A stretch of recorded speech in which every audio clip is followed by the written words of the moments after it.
பாஸ்கரன் கொடுக்கும் சிலுவையின் செய்தியை கேட்டுக்கொண்டிருக்கும் சகோதர சகோதரிகளையும் நண்பர்களையும் இச்செய்தி மூலமாக சந்திப்பதில் பெரும் மகிழ்ச்சி அடைகிறோம்.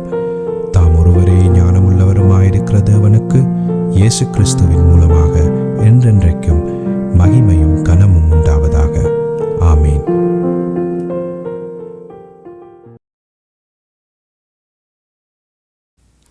நான் போல் பாலபாஸ்கரன். நான் ஒரு இவாஞ்சலிஸ்ட். சிலுவையின் செய்தி என்ற இந்த நிகழ்ச்சியில் என் சகோதரர்கள், என் சகோதரிகள், என் நண்பர்கள் எல்லோரையும் சந்திப்பதில் நான் பெரும் மகிழ்ச்சி அடைகிறேன். இந்த அருமையான நேரத்தை கர்த்தராகிய இயேசு கிறிஸ்து எங்களுக்கு ஒதுக்கி தந்திருக்கிறார். இந்த நேரத்தில் கர்த்தருடைய வேத வார்த்தைகளை உங்களோடு பகிர்ந்து கொள்வது எனக்கு மிகுந்த சந்தோஷத்தை அளிக்கிறது என்பதை நீங்கள் அறிந்து கொள்ள வேண்டும். கர்த்தருடைய வேத வார்த்தை என சொல்லப்படும் பொழுது அது சிலுவையில் அறையப்பட்ட இயேசு கிறிஸ்துவையே பிரகடனப்படுத்துகிறது என்பதை நாம் அறிந்து கொள்ள வேண்டும். அப்போ அதை பற்றி பவுல் அப்போஸ்தலர் 1 கொரிந்தியர் 1:23 நாங்களோ சிலுவையில் அறையப்பட்ட கிறிஸ்துவை பிரசங்கிக்கிறோம். அப்போ அவர் என்ன சொல்கிறார்? ரட்சிப்புக்கும் நாங்கள் சிலுவையில் அறையப்பட்ட கிறிஸ்துவை பிரசங்கிக்கிறோம். பரிசுத்தத்துக்கும் சிலுவையில் அறையப்பட்ட கிறிஸ்துவை நாங்கள் பிரசங்கிக்கிறோம். நாளாந்த கிறிஸ்தவ வாழ்க்கைக்கும் சிலுவையில் அறையப்பட்ட கிறிஸ்துவை நாங்கள் பிரசங்கிக்கிறோம். மனுஷனுடைய விடுதலைக்கும் சிலுவையில் அறையப்பட்ட கிறிஸ்துவை பிரசங்கிக்கிறோம். மனுஷனுடைய நோய்களில் இருந்து அவன் விடுதலை பெறுவதற்கு சிலுவையில் அறையப்பட்ட கிறிஸ்துவை பிரசங்கிக்கிறோம். எதற்கும் சிலுவையில் அறையப்பட்ட கிறிஸ்துவையே நாங்கள் பிரசங்கிக்கிறோம். அதுதான் சுவிசேஷம், அதுதான் தேவனுடைய வார்த்தை. அந்த வார்த்தை தான் மனுஷனுக்கு விடுதலை கொடுக்கிறது என்பதை நாம் அறிந்து கொள்ள வேண்டும். இப்பொழுது நாம் வேத வார்த்தைக்கு போவோம். ரோமர் 7:14. ரோமர் 7:14. மேலும் நமக்கு தெரிந்திருக்கிறபடி நியாயப்பிரமாணம் ஆவிக்குரியதாய் இருக்கிறது. நானோ பாவத்துக்கு கீழாக விற்கப்பட்டு மாம்சத்துக்குரியவனாயிருக்கிறேன். மறுபடியும் இந்த வார்த்தையை நான் திருப்பி வாசிக்க வேண்டியதாக இருக்குது. மேலும் நமக்கு தெரிந்திருக்கிறபடி நியாயப்பிரமாணம் ஆவிக்குரியதாக இருக்கிறது. நானோ பாவத்துக்கு கீழாக விற்கப்பட்டு மாம்சத்துக்குரியவனாக இருக்கிறேன். அப்போ பவுல் அப்போஸ்தலர் என்ன சொல்கிறார்? நியாயப்பிரமாணம் ஆவிக்குரியது, நானோ மாம்சத்துக்குரியவனாக இருக்கிறேன். எப்படி சாத்தியப்படும்? நியாயப்பிரமாணத்தை எப்படி மாம்சத்துக்குரியவனாயிருக்கிற நான் செய்ய முடியும்? ஒரு பொழுதும் முடியாது. அப்போ ஆவியினால தான் அதனை நான் செய்ய முடியுமே தவிர வேறு எந்த வழியினாலும் அதனை செய்ய முடியாது என்பதை பவுல் அப்போஸ்தலர் அறிந்திருக்கிறார். அப்போ ஆவியினால் நான் செய்ய போகிறதா இருந்தால் நான் ஆவிக்கேற்ற பிரமாணத்தை செய்ய வேண்டியவனாக இருக்கிறேன். கிறிஸ்து இயேசுவினாலே ஜீவனுடைய ஆவியின் பிரமாணம் என்ன பாவ மரணம் என்னும் பிரமாணத்தில் நின்று விடுதலை ஆக்கிட்டே இயேசு கிறிஸ்துவுக்குள் இருப்பதன் மூலமே ஆவிக்குரிய பிரமாணத்தை என்னால் நிறைவேற்ற முடியும். அப்படி நிறைவேற்றும் பொழுதுதான் ஆவிக்குரியதுகளை செய்ய என்னால் முடியும் என்று சொல்லி பவுல் அப்போஸ்தலர் ஏற்கனவே தெளிவாக சொல்லியிருக்கிறார். கலாத்தியர் 5:16 அவர் சொல்லியிருக்கிறார், ஆவிக்கேற்றபடி நடந்து கொள்ளுங்கள், அப்பொழுது மாம்ச இச்சைகளை நிறைவேற்றாதிருப்பீர்கள் என்று தெளிவாக சொல்லியிருக்கிறார். அப்போ இந்த வேத வார்த்தைக்கு நான் தெரிந்து கொண்ட தலையங்கம் மாம்ச சிந்தை. ரோமர் 7:14 நான் தெரிந்து கொண்ட தலையங்கம் மாம்ச சிந்தை. இது பற்றி விவரமாக நாங்கள் பார்ப்பதற்கு முதல் ஜெபத்திற்கு கடந்து செல்வோம். அருமையானங்கள் பிதாவே உமக்கு சோஸ்திரம், பரலோகத்தின் தேவனே உமக்கு சோஸ்திரம். பாவிகளாயிருந்த எங்கள் மீது தேவரீர் இரக்கம் கொண்டு உம்முடைய குமாரன் என்றும் பாராமல் அவரை எங்களுக்காக பலியாக சிலுவையில் ஒப்பு கொடுத்து அவருடைய விலையேறப்பெற்ற இரத்தத்தினால் தேவரீர் நீர் எங்களை மீட்டு கொண்டீர். அதற்காக இன்றைக்கும் சோஸ்திரம் பிதாவே. இந்த நேரத்தில் இதனை கேட்டுக்கொண்டிருக்கும் என் சகோதர சகோதரிகள், நண்பர்கள் எல்லோரையும் தேவரீர் ஆசீர்வதித்து அபிஷேகித்து பிரகாசமான மனக்கண்களை அவர்களுக்கு கொடுத்து உம்முடைய வேத வார்த்தைகளை அறிந்து கொள்ளக்கூடிய பாக்கியத்தை அவர்களுக்கு கொடுத்து அவர்களுடைய ஆவிக்குரிய கண்களை திறந்து ஆவிக்குரிய செவிகளை திறந்து உணரக்கூடிய இருதயத்தை அவர்களுக்கு கொடுத்தருள வேணுமென்றும் அதே நேரம் அடியேனையும் அபிஷேகித்து உம்முடைய வேத வார்த்தைகளை நிதானமாக போதிக்கத்தக்கதாக உம்முடைய பரிசுத்தாவியானவர் அவரே முன்னின்று போதனையை செய்ய வேணுமென்று இயேசு கிறிஸ்துவின் நாமத்தினால் கேட்டுக்கொள்கிறேன் பிதாவே. ஆமேன் and amen and amen. Hallelujah, hallelujah, hallelujah, hallelujah. Thank you, Jesus. Praise the Lord, praise the Lord, praise the Lord. அப்போ நான் கடந்த செய்தியில் குறிப்பாக நான் உங்களுக்கு சொல்லியிருந்தேன், கடைசியாக ஒரு கிறிஸ்தவன் அவன் எப்படிப்பட்டவனாக இருந்தாலும் சரி, அதன் எப்படிப்பட்டவனாக இருந்தாலும் சரி, ஆவிக்குரிய சகல சலுகைகளையும் அவன் பெற்றவனாக இருந்தாலும் சரி, அவனுடைய சுயபலத்தினாலே ஒரு பொழுதும் நியாயப்பிரமாணத்தை செய்ய முடியாது. ஏன் செய்ய முடியாது? ஆதாமின் வீழ்ச்சியின் நிமித்தம் அந்த வீழ்ச்சி ஏற்படுத்தின தாக்கத்தின் நிமித்தம் ஒரு பொழுதும் எந்த மனுஷனாலும் அவன் பிலீவராயிருந்தான்னா அவன் அன்பிலீவராயிருந்தான்னா ஒரு பொழுதும் நியாயப்பிரமாணத்தை அவனுடைய சொந்த பலத்தினால் செய்ய முடியாதென்ற ஒரு உண்மையை நாம் தெளிவாக அறிந்து கொள்ள வேண்டும். இதை பற்றித்தான் பவுல் அப்போஸ்தலர் ஏற்கனவே சொல்லியிருக்கிறார். நியாயப்பிரமாணம் ஆவிக்குரியதாக இருக்கிறது, ஆனால் நானோ பாவத்துக்கு கீழாக விற்கப்பட்டு மாம்சத்துக்குரியவனாக இருக்கிறேன் என்று சொல்லியிருக்கிறார். அப்போ தேவனுடைய நியாயப்பிரமாணத்தை இன்று வரைக்கும் ஒரு மனுஷரும், அப்போ கிறிஸ்து ஒருவரை தவிர, அப்போ கிறிஸ்து தான் நேரடியாக இஸ்ரவேலியர்களை கேட்டுக்கொண்டார். என்னிடத்தில் பாவம் உண்டென்று உங்களில் என்னை யார் உங்களில் என்னை குற்றப்படுத்தக்கூடும் என்று சொல்லி கேட்டிருந்தார். அதாவது யோவான் 8:46 அவர் என்ன சொல்லியிருந்தார் என்றால், என்னிடத்தில் பாவம் உண்டென்று உங்களில் யார் என்ன குற்றப்படுத்த முடியும்? அப்போ அந்த இயேசு கிறிஸ்து என்ற பரிபூரணமான ஒரே ஒரு மனுஷனே நியாயப்பிரமாணத்தை செய்யக்கூடியதாக இருந்தது. ஆதாமனுடைய தாக்கம் ஒன்றும், ஆதாமனுடைய வீழ்ச்சியினுடைய தாக்கம் ஒன்றும் அவருக்கு எந்த விதமான சேதத்தையும் ஏற்படுத்தவில்லை என்பதை நாம் தெளிவாக அறிந்து கொள்ள வேணும். அப்போ யோவான் 8:46 அந்த மாதிரி ஆண்டவர் கேட்டார். அது மட்டுமல்ல, யோவான் 7:19 இஸ்ரவேலியர்களை நோக்கி அடுத்த கேள்வியை கேட்டிருந்தார். மோசே நியாயப்பிரமாணத்தை உங்களுக்கு கொடுக்கவில்லையா?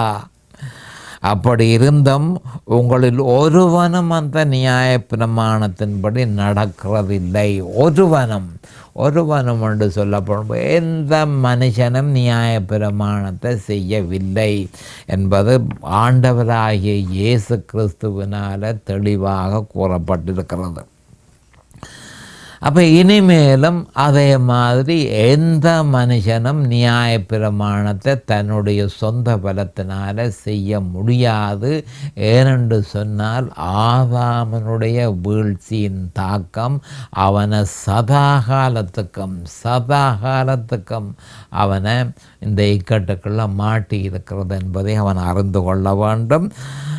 அப்போ எந்த மனுஷனுமே ஒரு பொழுதும் செய்ய போகிறது இல்லை என்பதை நாம் அறிந்து கொள்ள வேண்டும். வேண்டும். இது பற்றி யாக்கோபு 2:10-11 சொல்லப்பட்டிருக்கிறத பார்ப்போம். எப்படி எனில், ஒருவன் நியாயப்பிரமாணம் முழுவதையும் கை கொண்டிருந்தும் ஒன்றிலே தவறினால் எல்லாவற்றிலும் குற்றவாளியாயிருப்பான். ஏனென்றால் விபசாரம் செய்யாதிருப்பாயாக என்று சொன்னவர் கொலை செய்யாதிருப்பாயாக என்றும் சொன்னார். ஆதலால் நீ விபசாரம் செய்யாமல் இருந்தும் கொலை செய்தாயானால் நியாய பிரமாணத்தை மீறினவன் ஆவாய் என கூறப்பட்டிருக்கிறது. அப்போ 10 கட்டளைகளை சில மனுஷர்கள் சில கட்டளைகளை நான் செய்கிறதுண்டு, சில கட்டளைகளை நான் செய்கிறதில்லை, எப்படி என்றாலும் அதுக்குரிய நன்மையை எனக்கு தேவன் தர முடியும் தானே என்ற மாதிரியான சிந்தனையில் சில கிறிஸ்தவர்கள் கதைக்கிறது வழக்கம். அப்படியல்ல. ஒரு அந்த 10 கட்டளைகளில் ஒன்றில் தவறுவாயாக இருந்தால் எல்லாவற்றிலும் நீ குற்றவாளியாக்கப்படுவாய் என்று சொல்லி யாக்கோபு 2:10-11 தெளிவாக சொல்லியிருக்கிறது. அப்போ நாம் பாவத்துக்கு கீழாக விற்கப்பட்டு மாம்சத்துக்குரியவர்களாக இருப்பதே நியாய பிரமாணத்தை செய்ய முடியாமல் போனதற்கு முக்கியமான காரணம் என கவனமாக கேட்டுக்கொள்ள மிக முக்கியமான விஷயம். ஏன் நியாய பிரமாணத்தை செய்ய முடியாமல் போனது? அப்போ முக்கியமான காரணம், நாம் பாவத்துக்கு கீழாக விற்கப்பட்டு மாம்சத்துக்குரியவர்களாக இருப்பதே என்று பவுல் அப்போஸ்தலர் தெளிவாக சொல்லியிருக்கிறார். தெளிவாக ரோமர் 7:14 உறுதிப்படுத்தி இருக்கிறார். இந்த காரணத்தினால தான் நான் நியாய பிரமாணத்தை செய்ய முடியவில்லை. எந்த காரணத்தினால? நான் பாவத்துக்கு கீழாக விற்கப்பட்டு மாம்சத்துக்குரியவனாக இருக்கிறேன், ஆவிக்குரியவனாக நான் இல்லை. ஆனால் நியாய பிரமாணமோ ஆவிக்குரியது. அப்போ மாம்சத்தில் இருக்கிற நான் எப்படி ஆவிக்குரியதை செய்கிறது என்று சொல்லி பவுல் அப்போஸ்தலர் 7:14 சொல்லியிருக்கிறார். இப்படி இருக்க எவ்வாறாயினும் நாம் நியாய பிரமாணத்தை செய்தே ஆக வேண்டும் என்பது தேவனுடைய நிபந்தனையாக இருக்கிறது. நியாய பிரமாணத்தை மீறுவோமாயின் அது நமக்கு பாவமாக இருக்கிறது. பாவத்தின் சம்பளம் மரணம் என பரிசுத்த ஆவியானவர் பவுல் அப்போஸ்தலர் மூலம் ரோமர் 6:23 உறுதிப்படுத்தி இருக்கிறார்.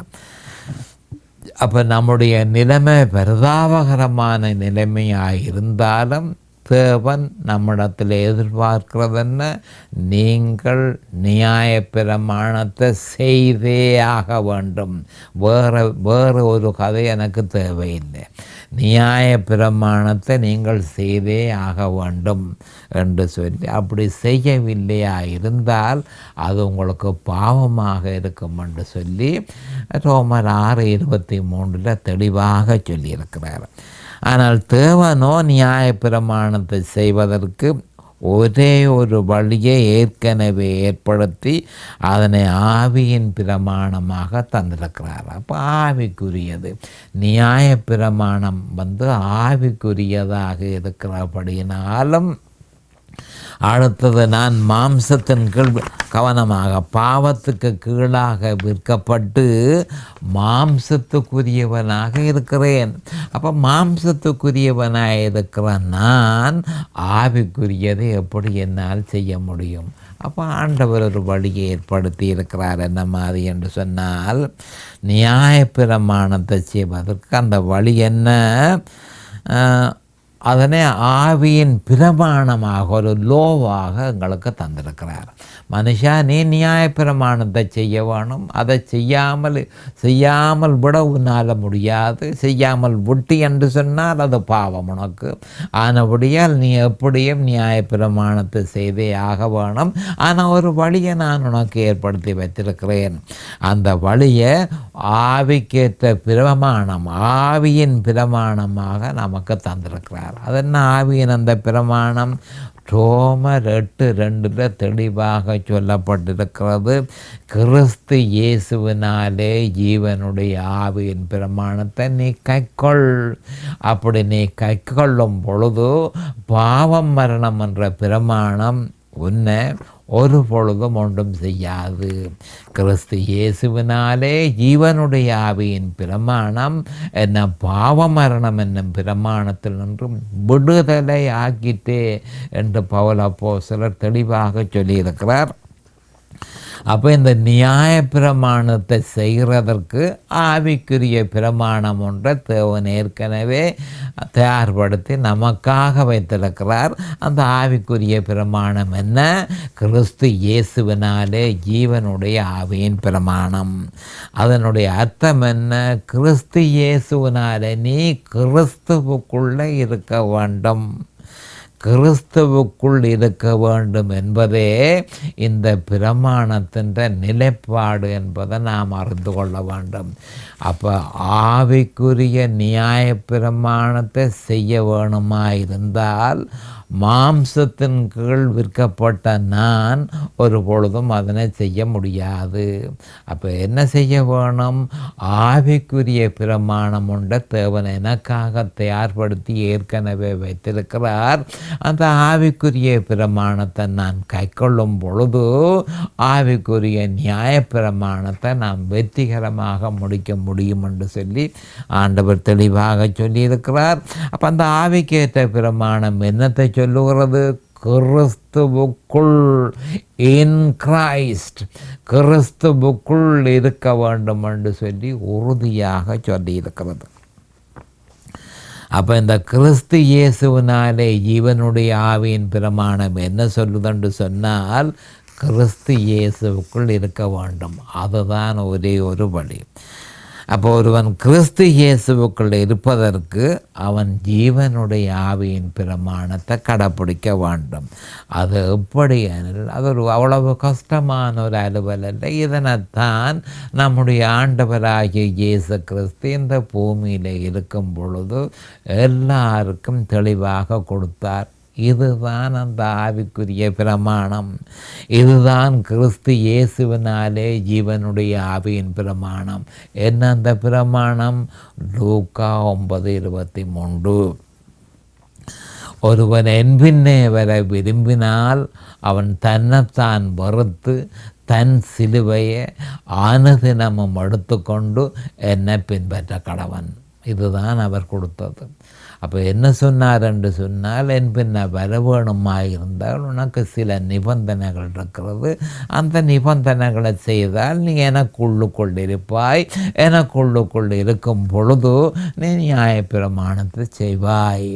அப்போ ஒருவன் என் பின்னே வர விரும்பினால் அவன் தன்னைத்தான் வெறுத்து தன் சுய பலத்தினாலே ஒன்றும் செய்ய முடியாதென்ற உண்மையை அறிந்து தன்னைத்தான் வெறுத்து தன் சிலுவையை ஆண்டவராகிய இயேசு கிறிஸ்து அவனுக்காக சிலுவையில் செய்து முடித்த நன்மைகள் எல்லாவற்றையும் அவன் நினைவு கூர்ந்து தன் சிலுவையை அனுதினமும் என்று சொன்னால் ஒரு நாள் தவற விடுவானாயிருந்தால் மாம்சம், உலகம், பிசாசு ஆகிய நம்முடைய சத்துருக்களுக்கு தப்ப முடியாது.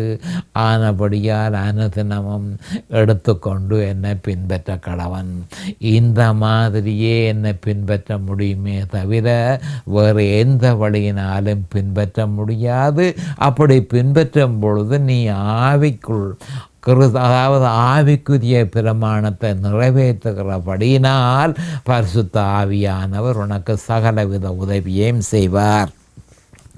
அப்போ இதைத்தான் லூக்கா 9:23 சொல்லப்பட்டிருக்கு. இப்படியாக ஒருவன் கிறிஸ்துவுக்குள் இருக்கும் பொழுது பாவம் மரணம் என்ற பிரமாணம் அவனில் செயல்பட மாட்டாது என்பதை நாம் அறிந்து கொள்ள வேண்டும். ஏனெனில் அவன் கிறிஸ்துவுக்குள் இருக்கும் பொழுது தேவன் அவனை நியாயப்பிரமாணம் எல்லாவற்றையும் சதா காலத்துக்கும் நிறைவேற்றினவனாக பார்ப்பது மட்டுமல்ல, அவன் ஒரு பொழுதும் நியாயப்பிரமாணத்தை மீறாதவனாகவே பார்க்கிறார். கவனமாக பார்த்து கொள்ளுங்கள். அப்போ என்ன மாதிரி அவன் நியாயப்பிரமாணத்தை செய்கிறான்? ஒரு விசுவாசி, கிறிஸ்துவுக்குள் இருக்கிற விசுவாசி, லூக்கா 9:23 கடைப்பிடிக்கிற விசுவாசி, கிறிஸ்து இயேசுவினாலே ஜீவனுடைய ஆவியின் பிரமாணத்தை கடைப்பிடிக்கிற விசுவாசி என்ன மாதிரி நியாயப்பிரமாணத்தை செய்கிறான் என்பது தெளிவாக இங்கு சொல்லப்பட்டிருக்கு. அப்போ ஒருவன் கிறிஸ்து இயேசுவுக்குள் இருக்கும் பொழுது, லூக்கா 9:23 கடைப்பிடிக்கும் பொழுது, அவன் நியாயப்பிரமாணம் எல்லாவற்றையும் சதா காலத்துக்கும் அவன் நிறைவேற்றி இருக்கிறான் என்று அவனை பார்க்கிறார். அது மட்டுமல்ல, ஒரு காலமும் அவன் நியாயப்பிரமாணத்தை மீறவில்லை என்றும் பார்க்கிறார். அதப்படி அவர் பார்க்க முடியும் என்று சொல்லி சிலர் கேள்வி எழுப்பக்கூடும். அவன் கிறிஸ்துவுக்குள்ளே இருக்கிறான். இனி நான் அல்ல, கவனமாக கேட்டுக்கொள்ளுங்கள். கலாத்தியர் 2:20 கிறிஸ்துவுடனே கூட சிலுவையில் அறையப்பட்டேன், ஆயினும் பிழைத்திருக்கிறேன். இனி நான் அல்ல, கிறிஸ்துவே எனக்குள் பிழைத்திருக்கிறார் என்று அவன் சொல்லுறதில் இருந்து நாம் அறியக்கூடிய உண்மை என்ன? ஒரு விசுவாசி அப்படி சொல்லும் பொழுது அவன் கிறிஸ்துவுக்குள்ளதான் நான் இருக்கிறேன், இனி நான் அல்ல, நான் ஒரு புது சிருஷ்டியாக இருக்கிறேன் என்று அவன் சொல்லுகிறபடியாலும், கிறிஸ்துவுக்குள் அவன் இருக்கிறபடினாலும், கிறிஸ்து எல்லா நியாயப்பிரமாணத்தையும் ஒரு எழுத்துறுப்புத்தனம் தவறாமல் செய்து முடித்திருக்கிறபடியினால், கிறிஸ்து செய்த நன்மைகள் எல்லாம் அவனுக்கு கொடுக்கப்படுகிறது. ஆனபடியால் அவன் சதா காலத்துக்கும் நியாயப்பிரமாணத்தை நிறைவேற்றினவனாகவும் ஒரு பொழுதும் நியாயப்பிரமாணத்தை மீறாதவனாகவும் தேவன் அவனை பார்க்கிறார். இந்த விதமாகவே நியாயப்பிரமாணத்தை செய்ய கிறிஸ்தவனுக்கு தேவன் ஒரு வழியை ஏற்படுத்தி இருக்கிறார். அது மட்டுமல்ல, பரிசுத்த ஆவியானவர் வல்லமையாக அவனில் செயற்பட்டு நியாயப்பிரமாணத்தை செய்வதற்கு தேவையான பலத்தையும் அவனுக்கு கொடுக்கிறார். அவன் நியாயப்பிரமாணத்துக்கு கீழ்ப்பட்டிராமல் கிருபைக்கு கீழ்ப்பட்டிருக்கிறபடியினால் அந்த பாவம் அவனை ஒரு பொழுதும் மேற்கொள்ளாது என்று சொல்லி ரோமர் 6:14 பவுல் அப்போஸ்தலர் பரிசுத்த ஆவியினால் ஏவப்பட்டு தெளிவாக சொல்லியிருக்கிறார். இப்படி இருக்க கிறிஸ்தவர்களாகிய நாம் இனிமேல் பாவம் செய்ய மாட்டோம் என்ற சிந்தனையிலிருந்து உடனடியாக விடுதலை அடைய வேண்டும். அதாவது இந்த மாதிரி கிறிஸ்துவனுடைய வழியை பின்பற்றி நியாயப்பிரமாணத்தை வெற்றிகரமாக செய்து முடித்தாலும் வீணான சிந்தனைகள் கிறிஸ்தவர்களுக்குள்ளே போகக்கூடாது. அப்படி என்று சொன்னால், இனிமேல் எந்த விதமான பாவமும் நான் செய்ய மாட்டேன் என்ற சிந்தனையில் இருந்து நாங்கள் முற்று முழுதுமாக விடுதலை பெற வேண்டும். ஏனென்று சொன்னால், பாவம் இல்லாத பூரணத்துவம் இந்த பூமியில் இல்லை. சின்லெஸ் பெர்ஃபெக்ஷன், பாவம் இல்லாத பூரணத்துவம் இந்த பூலோகத்தில் நாம் இருக்கும் தனையும் ஒரு பொழுதும் சாத்தியமாகாது என்ற உண்மையை நாம் அறிந்திருக்க வேண்டும். கிறிஸ்து நமக்குள் இருக்கும் பொழுது சரீரம் சித்தமாக இருக்கிறபடியினால், கிறிஸ்து நமக்குள் இருக்கும் பொழுது சரீரம் செத்ததாக இருக்கிறபடியினால், அப்போ ரோமர் 8:10 என்ன சொல்லப்பட்டிருக்கு? கவனமாக பார்த்து கொள்ளுங்கள். ரோமர் 8:10 சொல்லப்பட்டிருக்கிறது நாம் கவனத்துக்கு எடுத்துக்கொள்ள வேண்டும். என்ன சொல்லப்பட்டிருக்கென்று சொன்னால், மேலும் கிறிஸ்து உங்களில் இருந்தால் சரீரமானது பாவத்தின் நிமித்தம் மரித்ததாயும் ஆவியானது நீதியின் நிமித்தம் ஜீவன் உள்ளதாயும் இருக்கும் என்று சொல்லப்பட்டிருக்கிறது. ஆனபடியினால கிறிஸ்து நமக்குள் இருக்கும் பொழுது சரீரம் செத்ததாக இருக்கிறபடியினால், செத்த சரீரத்தின் மூலம் ஒரு வேளை பாவ செயல்களை செய்யக்கூடிய சாத்தியக்கூறு நிச்சயமாக உண்டு என்பதை நாம் ஏற்றே ஆக வேண்டும். அப்போ பாவம் இல்லாத பூரணத்துவம் நாம் உயிர்த்தெழும் பொழுது அல்லது மரிக்கும் பொழுது நமக்கு சாத்தியமாகிறது. கவனமாக கேட்டுக்கொள்ளுங்கள். இந்த பூமியில் இருக்கின்றனையும் பாவம் இல்லாத பூரணத்துவம் நமக்கு இல்லை. செத்த சரீரத்தை உடையவர்களாக, மரண சரீரத்தை உடையவர்களாக இருக்கிறபடியினால் பாவம் செய்யக்கூடிய சாத்தியக்கூறு நிச்சயமாக உண்டு. அப்போ அது எப்போ நம்ம விட்டு விலகும் என்று சொன்னால், உயிர்த்தெழும் பொழுது அது நம்ம விட்டு விலகும். நாம் மரிக்கும் பொழுது அது நம்ம விட்டு விலகும். அப்போ இதை பற்றி விவரமாக 1 கொரிந்தியர் 15:51-54 சொல்லப்பட்டதை விவரமாக பார்ப்போம். 1 கொரிந்தியர் 15:51-54 சொல்லப்பட்டிருக்கிறத நாம் கவனத்துக்கு எடுத்துக்கொள்ளுவோம். மிக முக்கியமான ஒரு வேதவசனம் 15:51-54. இதோ ஒரு ரகசியத்தை உங்களுக்கு அறிவிக்கிறேன். நாம் எல்லாரும் நித்திரை அடைவதில்லை. ஆகிலும் கடைசி எக்காலம் தொனிக்கும் போது ஒரு நிமிஷத்திலே, ஒரு இமைப்பொழுதிலே நாம் எல்லாரும் மறுரூபமாக்கப்படுவோம். எக்காலம் தொனிக்கும், அப்பொழுது மரித்தோர் அழிவில்லாதவர்களாய் எழுந்திருப்பார்கள். நாமும் மறுரூபமாக்கப்படுவோம். அழிவுள்ளதாகிய இது அழியாமையும், சாவுக்கேதுவாகிய இது சாவாமையும் தெரித்து கொள்ளும் பொழுது மரணம் ஜெயமாக விளங்கப்பட்டது என்று எழுதியிருக்கிற வார்த்தை நிறைவேறும் என்று சொல்லி தெளிவாக சொல்லப்பட்டிருக்கிறது. அப்போ 1 கொரிந்தியர் 15:51-54 எப்பொழுது இந்த பாவ சுபாவத்திலிருந்து நாங்கள் விடுதலை அடைகிறோம் என்ற விவரம் சொல்லப்பட்டிருக்கு. உயிர்த்தெழும் பொழுது அல்லது இந்த பூமியை விட்டு நாம் மரித்து இந்த பூமியை விட்டு விலகும் பொழுது பாவ சுபாவம் நம்ம விட்டு விலகும் என்றதை நாம் அறிந்து கொள்ள வேண்டும். கிறிஸ்து நம்ம பாவத்தில் மீட்டு கொள்ளவில்லை, பாவத்தில் இருந்தே மீட்டு கொண்டார் என்ற உண்மையை நாம் அறிந்து கொள்ள வேண்டும். அப்போ ஜெயம் கொண்ட கிறிஸ்தவ வாழ்க்கையை நாம் வாழ்வதற்கு தேவனால் ஏற்படுத்தப்பட்ட வழியை நாம் அறியாதிருந்தோமானால் அந்த பாவம் நம்ம மேற்கொள்ளும். மாம்சத்தின் கிரியைகள் பலமாக செயற்படும் என்று சொல்லி கலாத்தியர் 5:19-21 சொல்லப்பட்டிருக்கிறது. ரட்சிப்புக்கு முன்பு நாம் எப்படி இருந்தோமோ அதே நிலைமைக்கு நாம் தள்ளப்படுவோம். இதன் நிமித்தம் அநேகமான கிறிஸ்தவர்கள் கிறிஸ்தவத்தை விட்டு விலகி உள்ளார்கள் அல்லது சீரழிந்த கிறிஸ்தவ வாழ்க்கையை வாழ்கிறார்கள். கிறிஸ்துவினால் வாக்குத்தத்தமாக கொடுக்கப்பட்ட பரிபூரண வாழ்க்கையை அநேகமான கிறிஸ்தவர்கள் அறியாதிருக்கிறார்கள். அதை பற்றி யோவான் 10:10 சொல்லப்பட்டிருக்கிறது. மேலும் 1 யோவான் 2 பிரியமானவனே, உன் ஆத்துமா வாழ்வது போல நீ எல்லாவற்றிலும் வாழ்ந்து சுகமாயிருக்கும்படி வேண்டுகிறேன் என்று சொல்லப்பட்டிருக்கிறது. அப்போ காயுவுக்கு கொடுத்த பரிசுத்த ஆவியானவர் யோவான் மூலம் காயுவுக்கு கொடுத்த அந்த வாக்குத்தத்தம் கிறிஸ்தவர்களாகிய நமக்கும் உண்டு என்பதை அநேகமான கிறிஸ்தவர்கள் அறியாதிருக்கிறார்கள் அல்லது அதனை அனுபவிக்காமல் இருக்கிறார்கள் என்று கூறுவதே மிகவும் பொருத்தமாக இருக்கிறது. அப்போ ஆண்டவர் நாம் பரிபூரணமான வாழ்க்கையை வாழ வேணும் என்று சொல்லி அதற்காகவே அவர் இந்த பூலோகத்துக்கு வந்தார்.